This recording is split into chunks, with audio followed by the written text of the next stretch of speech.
Another big breaking development tonight from our own Ed Henry, something we've been reporting now for some time, that among the batches of intel being declassified by the acting DNI director, Rick Grenell, we now have evidence John Brennan actually had intelligence that the Russians wanted Hillary to win.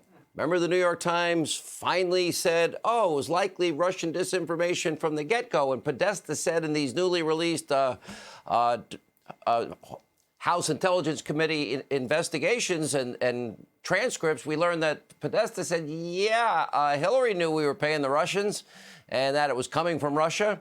Buckle up. Much more to come, especially now as the Senate Judiciary Committee is prepared to issue subpoenas to deep state bad actors if they refuse to comply with an investigation into the origins of the Russia probe. And specifically, the committee is now seeking more answers as it relates to that infamous January 5th, 2017 discussion between Yates and Brennan and Clapper and Comey and Rice and Biden and Barack Hussein Obama himself in his office.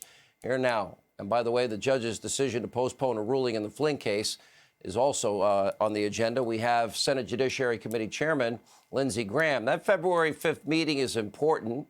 The unmasking is important. I'd like to know why they were unmasking, because we're not supposed to unmask Americans. I thought we were supposed to practice something called minimization, Senator. Yeah, the question for us as a Congress is, did the Obama administration use unmasking as a political weapon? That's the question that I want to answer. The January 5th meeting, I'm dying to know exactly why Sally Yates didn't know about the Flynn investigation, but President Obama did. I would urge Rick Grenell, who's done a terrific job, to release the names of the people who made the unmasking request. Let me go back to something you mentioned to Sarah. Trey Gowdy asked Samantha Powers, did you make 300 requests to unmask American citizens? And she said, I made nowhere near this number of requests, but the NSA in their files have almost 300 requests being made by Samantha Powers. If she didn't do it, who did? What does it mean that Sally Yates and Comey on that January 5th Oval Office meeting were held back, and Sally Yates expressed shock that Barack Obama knew all about the contents of that phone call and the unmasked phone call of General Flynn? Well, it means that the Obama administration intentionally unmasked a conversation with the incoming National Security Advisor to President Trump. That is stunning. If I ever find that the intelligence community is unmasking my phone calls with foreign leaders where I discuss foreign policy as a United States Senator, heads will roll. I find it unbelievable that the outgoing administration is surveilling the incoming administration. That is incredibly wrong, at the minimum unethical.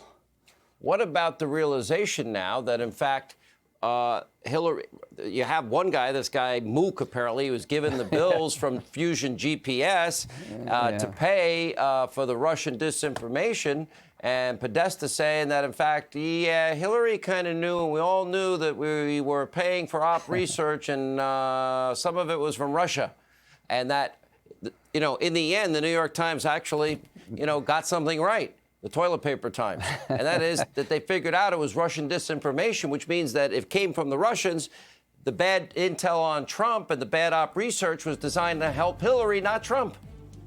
Yeah, the document used to get a warrant against Carter Page was paid for by the Democratic Party, and the information came from the Russian intelligence community. To my Democratic colleagues, this is not a distraction. This is an undermining of the rule of law, and we're going to get at the bottom of it. All right, Senator, look forward to it. Those hearings begin when?